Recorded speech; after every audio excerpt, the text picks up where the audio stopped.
Olá, você sabia que nós temos um limite de tempo de aprendizado diário?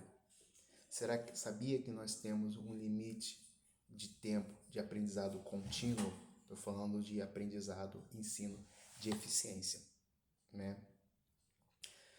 Por exemplo, em média, as pessoas conseguem absorver 4 horas por dia. O dia tem 24 horas, você gasta 8 aí dormindo, mais ou menos. Então, com mais 4 de estudo, né? 8 dormindo, sobrou 12. Pum. Mais 4 horas de estudos que nós somos capazes, em média, né? Alguns têm um pouco menos, alguns têm menos, questão da prática, alguns conseguem prolongar mais tempo de aprendizado. Ou seja, as pesquisas, os dados mostram que quando você estuda acima do seu limite de tempo de aprendizado, aquelas horas, aqueles minutos são perdidos. Felizmente. Então, às vezes a gente vê porque o aluno não está aprendendo na sala de aula, você vê que ele fica 4 horas ali na sala de aula direto, um intervalo de 20 minutos apenas, né? Sem muito quebra e naquela rotina. Então, às vezes a criança tem um limite de horas muito baixo, né? De minutos muito baixo, e você está forçando ali. Nós não somos padrão, a gente não é padronizado. Cada pessoa, cada criança tem uma forma de aprender, tem um limite de aprender, tem suas limitações. Então, e também uma criança de 8 a 12 minutos, em média, vai depender da faixa etária também, de aprendizado contínuo sobre o mesmo assunto, aprendizado contínuo de forma intensa do mesmo assunto, e às vezes a gente fica 2, 3 horas, eu mesmo já ficava, quando não tinha esse conhecimento, ensinando matemática. Às vezes eu tirava o dia todo para ensinar matemática para minha classe, né? Como eu já falei, eu já dei aula preparatória para concursos, dei aula para professores, eu dei aula desde educação infantil até o nível universitário, escolas livres, né? Seminários, palestras. Então, aí eu fui sempre buscando aprender mais para poder ensinar melhor, com mais eficiência. Então, eu vi que às vezes com menos tempo você aprende às vezes mais.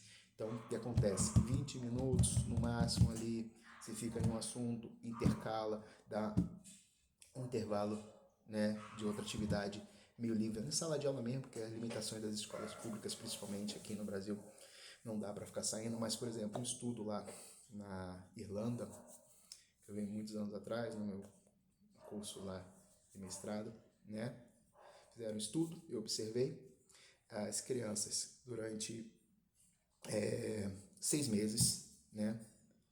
Várias classes, centenas de crianças, né? Alguns seguiram o método comum, outro esse método estudava 20 minutos, né? Dando conteúdo rápido, da forma que eu tento passar aqui, né, de objetivo, igual, né, dava conteúdo igual aos outros. 20 minutos de aula, 20 minutos de brincadeira lúdica. 20 minutos de aula, 20 minutos de brincadeira livre, né, nem lúdica, é brincadeira livre. 20 minutos de aula, 20 minutos de brincadeira livre, 20 minutos de aula, 20 minutos. Durante 6 meses, quem aprendeu mais? As crianças seguiram o ensino regular, falando de Europa, Irlanda, ou as crianças que fizeram 20 de intervalo, 20 de estudo, 20 de intervalo, 20 de estudo.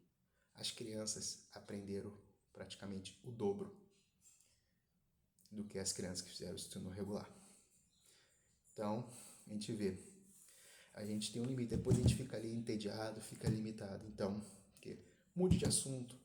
Às vezes não precisa mudar a disciplina, mas vai intercalando, fazer uma atividade mais de uma forma, outra mais relaxante, né? Eu uso muito teatro na sala de aula. Então, a gente tem um limite de horas por dia e de minutos de aprendizado intenso. Até mesmo você vai estudando por conta própria, coloque lá 20 minutos, depois você vai aumentando, alguns têm concentração menor, né? Você vai estudando por conta própria, também é uma dica para adultos, para estudantes mais velhos, adolescentes, jovens, o que for. Você vai lendo 20 minutos, 5 de intervalo, volta a ler 20 minutos, 5 de intervalo ou 10 de intervalo, dependendo. Mas intervalo mesmo, não é pegar o telefone, ficar assistindo o vídeo, não é pegar o telefone e ficar fazendo compra, ficar mexendo, conversando no WhatsApp, que for. Mas é intervalo para as enzimas cerebrais ali baixarem, entrar no estado de relaxamento e recuperação para depois intenso. E a mesma coisa na sala de aula, né? Tem que fazer algo assim, né? Para que possa ter uma saúde mental e o cérebro estar preparado para aprender de forma eficiente.